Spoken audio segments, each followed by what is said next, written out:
Hey everyone, I'm Dick. I'm Vic. And we're MV Board Gaming. Today we have a review and overview of the game Botany. This game is a 1 to 5 player game designed by Amy and Dustin Rose. Vic's going to go over how you'll play the game, and then we'll come back with our review.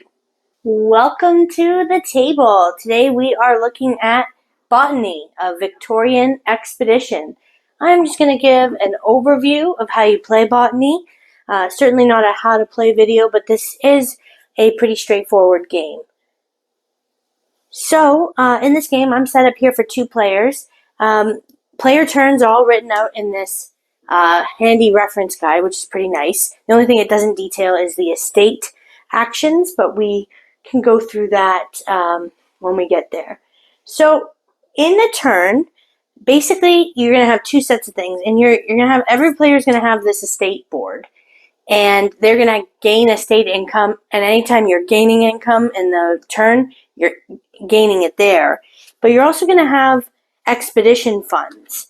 And the expedition funds are gradually depleted, so you're going to pay 1 coin, which if you got the upgraded version of this, you'd get metal coins, you could pay more, but these are some cardboard currency.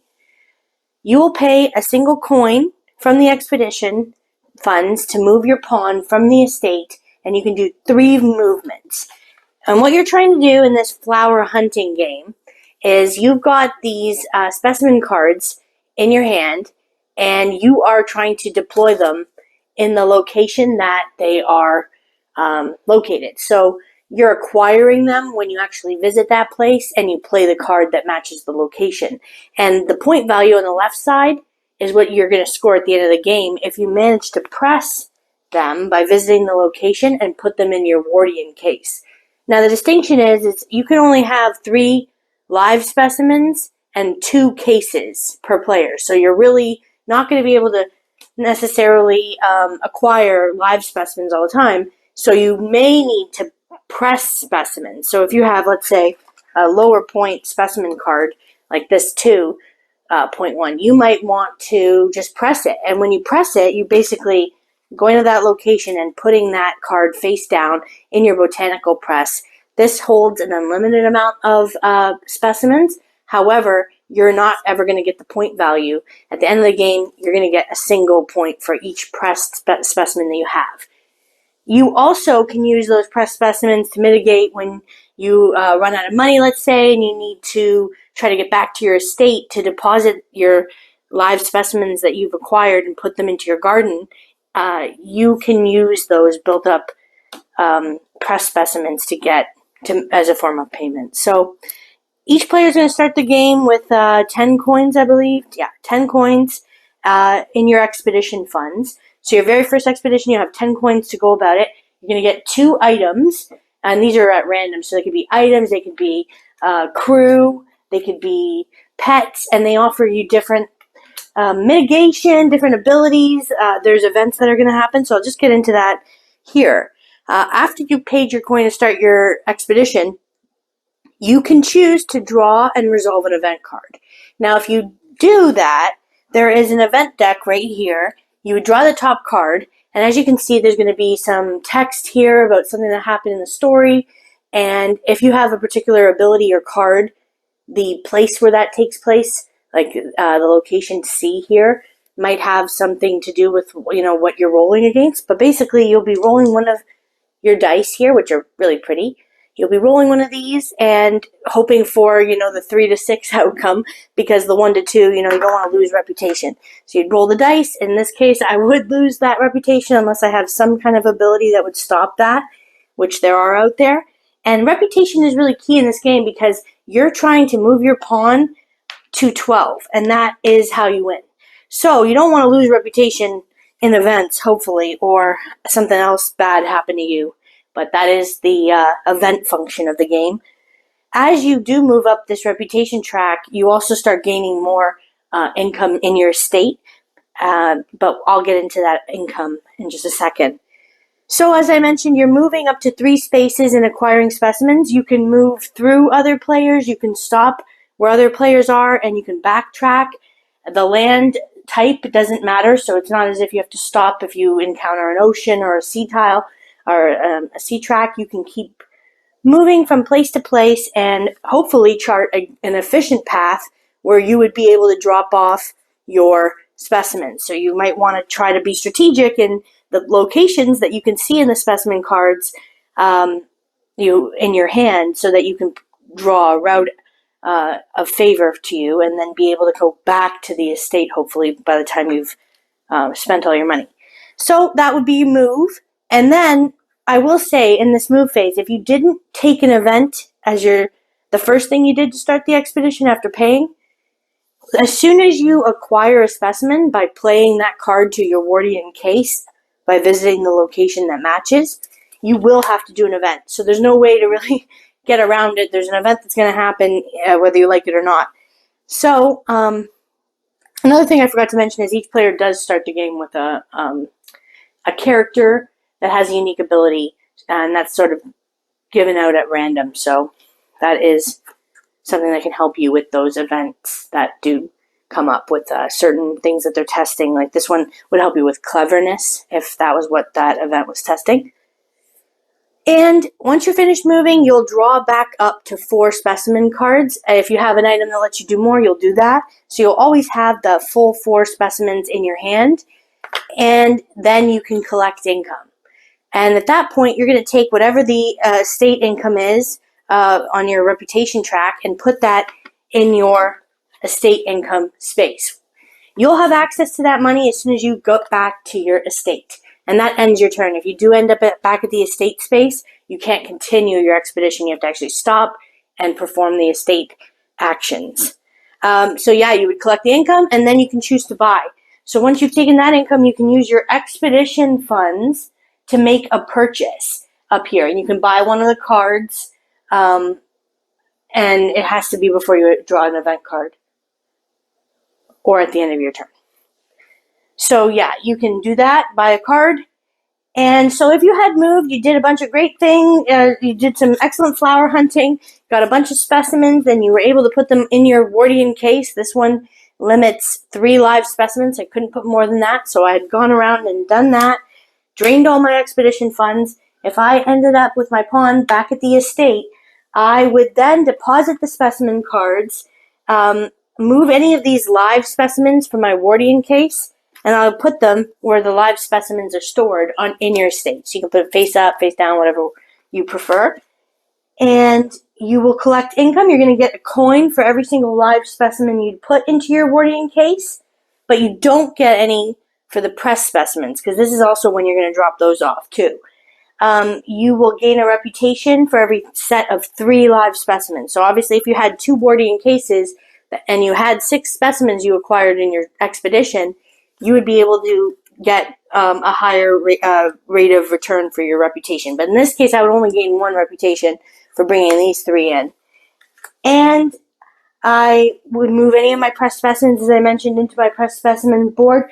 There are some cards, and I don't know if I have one immediately available here, but there are poisonous cards that will, like here's one, for example.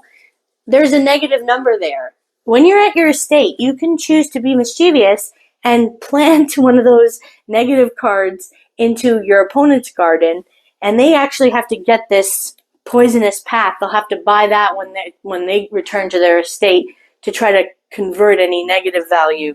So it does create a bit of an irritant for your opponent, and you'll get your estate income when you're at your estate. So you'll take the income that was on your board that you had accrued throughout your expedition. You'll take that estate income. You'll get to cycle your expedition cards. You can get rid of any face-up cards here, that the item, the crew, the pets. You can cycle those out. And you can purchase garden features, which I mentioned one of them already, the poisonous path. There are conditions and certain boons that they give with a cost printed at the bottom there. So they range. There's a poisonous one.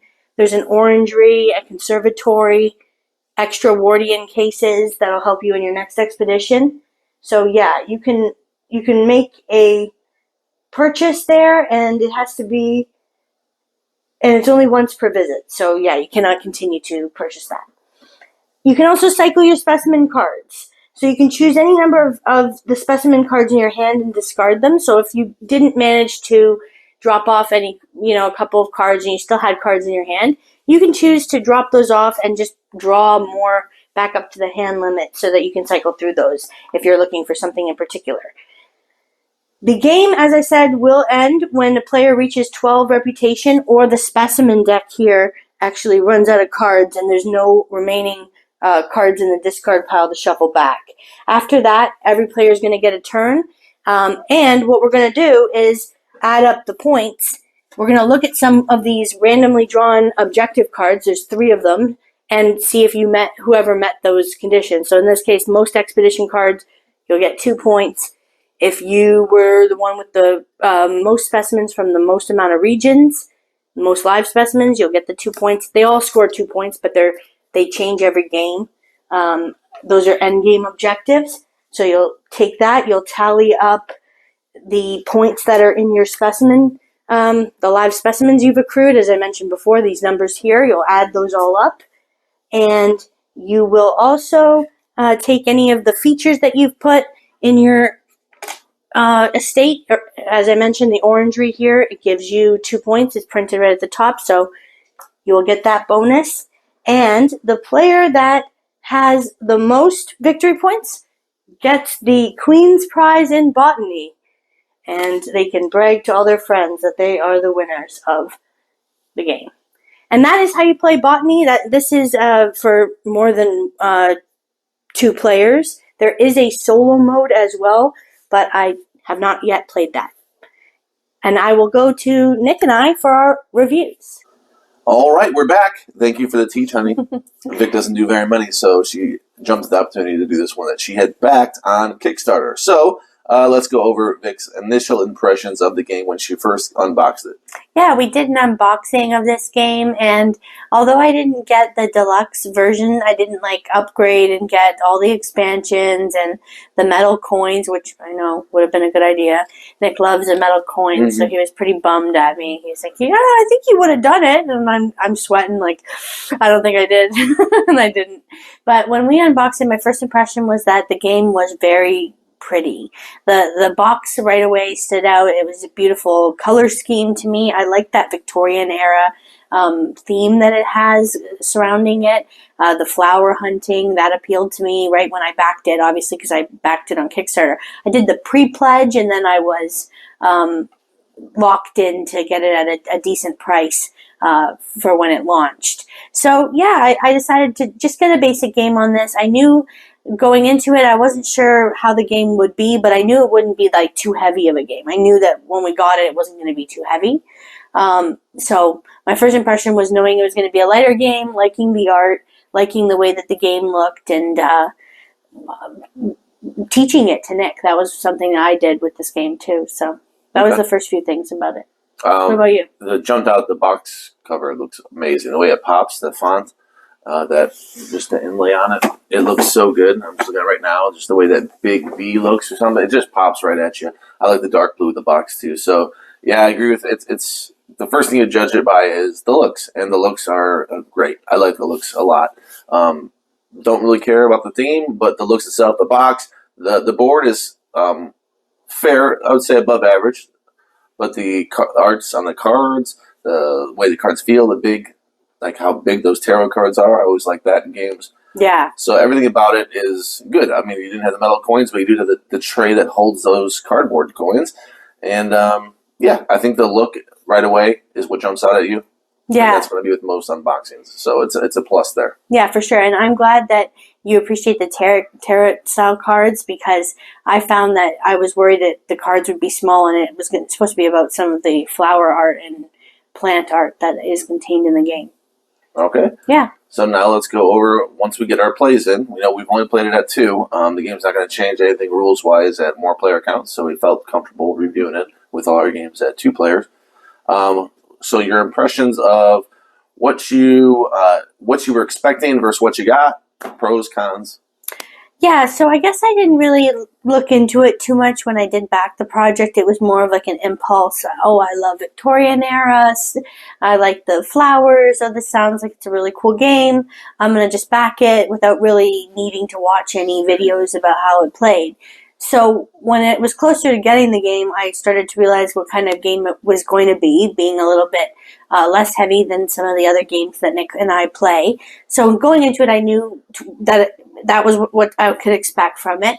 I was pleasantly surprised when I was teaching you the game that I didn't get too many times that I had to grab the rule book and really exasperately look up a rule because it's not a heavier game.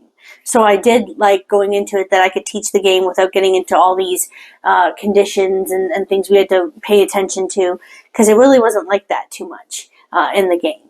And when I thought about the mechanism of moving and playing a card, I wasn't sure going in, but I thought that it was interesting how they did it, where you have only a certain amount of money in your expedition to go out and go so far on the map to play cards, and you really want to do that most optimally, get the most of the specimens in your case.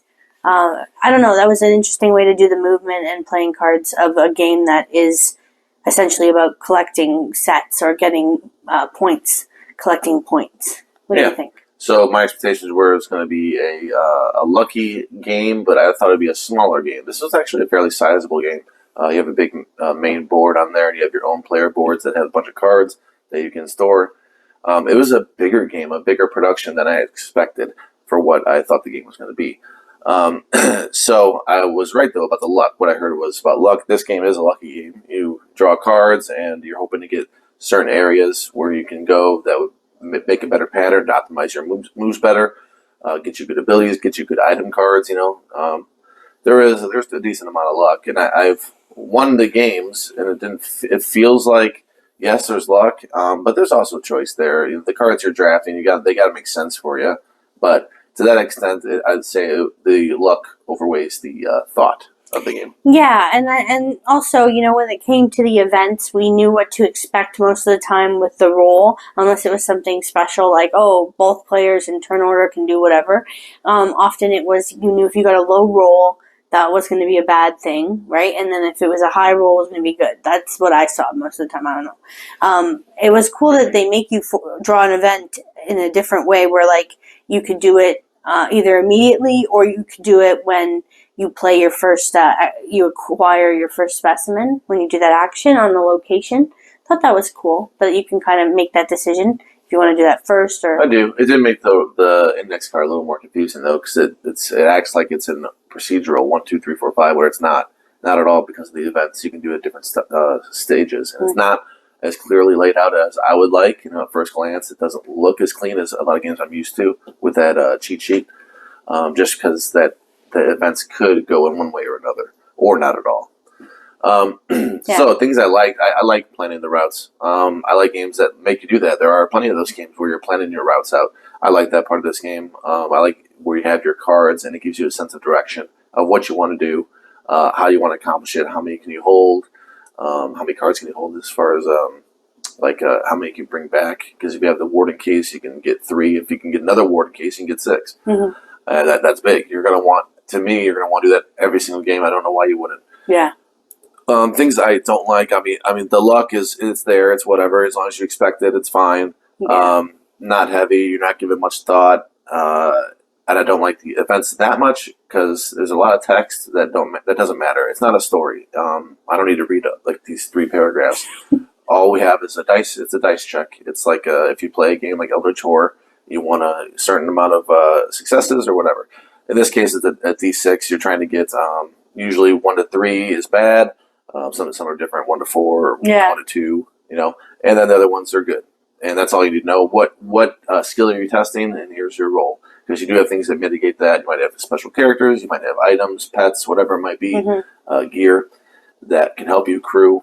I like those cards too. I like the little cards that can help you. Some are way better than others, but they're priced accordingly. I do feel like some of the characters a little bit better than others. Yeah. Some of the pets are so way better than others. Where you get reputation on a whim. You just roll 5 or 6 and get reputation. And that's not a one-time use either. Yeah, every time you get rotation, you could roll 5 or 6 and get more reputation. And that rushes end of game as well, but it also gets you income. It doesn't get you points necessarily at the end, but it does rush end of game and it helps you with the income. Yeah. I had a lot of the same vibes as you. So, how did you feel about the length of the game? Like, did you feel like, when we play Dune and it's a race to get to the 10? Mm-hmm. Did you get that vibe? Not at all. No, I didn't feel that either. Just because you get the reputation doesn't mean you win. You Right. do want to get the reputation and get the money. Money is fairly important, to go on longer expeditions. But it's not the end-all be-all of this game. You don't even get points for it at the end either. It does help you buy some of those cards that do generate a decent amount of reputation, again, to get more coins. But it does other things too, where it can kind of mitigate the negative effects that people might give you during the game. There's one that does that. Anyway, there's definitely pros and cons here. I think this, I don't know if you don't care about the theme, I don't know if I would recommend it. Mm-hmm. I think you got to be really enjoying the art, really enjoying the theme of it, maybe even reading some of the flavor of the game. Yeah, the flavor really text and the story, the little thing, not the story, but I don't do any of that. So that's going to be a dock on me. That's all. I know. We started out and I was reading each card and I could just tell that your soul was like leaving your body. So I stopped. Yeah, what's the test? What I did? Yeah, you would just ask, you got the dice in your hand. Yeah. I don't care. I don't even know a single word of the paragraph of any card in that game. I don't remember at all. Yeah, but I thought some of them were kind of funny. I'm not going to hate on it completely because I don't mind a little text, but yeah, it's much. It is much if you're just trying to see what do I test. And that's on the small cards. The big text on the small cards, all the reading. Yeah. It's interesting. Yeah. And they, I did like the layout of the board, how they labeled areas for your setup. How did you think the setup was? Because when I set up the game, I didn't think it was that bad, but there's a big stack of cards with the specimens, but things seemed pretty straightforward. They had the image on the board. I had no issue with the setup at all. Yeah. Yeah. All right. Well, do you want to do your score or you want to say anything more? I got my pros, got my cons out of the way. So, as you can gauge, it's going to be an average game for me, but it's 6-4. 6-4 is, the pros, cons, not necessarily for my taste, but if you're into botany, if you're into the look of this game, which I think a lot of people will, and they're right to do so. It looks great. I think this could be for some people out there. It's just not necessarily one of the games I'm going to come to. Yeah, and before I reveal my score, I'm going to ask you, what do you think in comparison to a game like Pan Am? What do you think about this game compared to it? For me, for my taste, Pan Am, it has different phases. You get worker placement and stuff. Yeah, it has a bit more things. More mechanisms that I enjoy. Yeah. Okay. But I like planning your route here. So that's good. Yeah, I was trying to think of games where I could think they were similar to, but when I put together my score... I think of like trekking national parks. That's more of that style. Right. I think. Yeah. Okay. Well, I have a very similar score. I have a 6.7. So I'm glad that you didn't score it higher than me because that would have been kind of weird. Mm-hmm. Given that this was a game I backed, it's a theme I like more than you do. I'm a little more tolerant of the lighter games, but the thing I find about this, which led to its lower than 7.5 or 8 score, wouldn't be an 8. I couldn't really even be a 7.5. But anyway, what got it to a 6.7 for me was that I don't see the games changing very much. Like, as much as the route planning is entertaining, it's not going to bring me back to playing it over and over again just because it is so straightforward of how, and I can't think of ways I'm going to try to change my strategy or deploy a different tactic. Like, it just seems very much that I'm going to be doing the same thing with it. Mm-hmm. So that's what led to the score that I gave it. Beautiful game otherwise, really nice. And, if we were playing with someone who is newer to the hobby and enjoyed this theme or this, this art, I would probably want to table it, just get my money's worth. Okay. Yeah, I can see that feeling samey. You're going to want to do some things no matter what game it is. I feel like you're going to want the case. If you want to win the game, you're probably going to want an extra case. Because if somebody else does it, they can run out their score a lot quicker than you're going to be able to. So you get to keep wasting time going back and forth between the estate. Yeah. Because you got to empty out. You can only 3. There are certain things that do feel like you're forced. You get certain cards. Like, I am forced over here because I just happen to draw South America cards or this area at this game.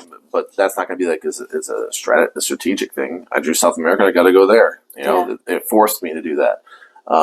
You can always say, "Oh, I want the high point cards," but that is not necessarily the way to go because you'd be going across the globe all over and you're wasting all your time. So it pretty much guides you every single turn of what you want to do, how to get there. Just Yeah, you're just moving. Yeah, and even not to belabor this really, but just to say, even pressing a card for a point, even if it's a low point or a negative and you don't want to bother poisoning someone and all that, that doesn't get you any reputation. So you get back, and that doesn't count towards the reputation boost when you're back at your estate. So you spend time getting back there, but you're not going to be able to go up in the reputation, so you're not going to go up on income. I don't know. Yeah, And you get a point, though. You do get a point. So some cards let you do it for free, essentially. Then if you're already there and they're a negative, I mean, you can just press it and it's on your way. It doesn't waste an action, so that's good. It's a point to point. You don't have to spend an action to do it. You're already there.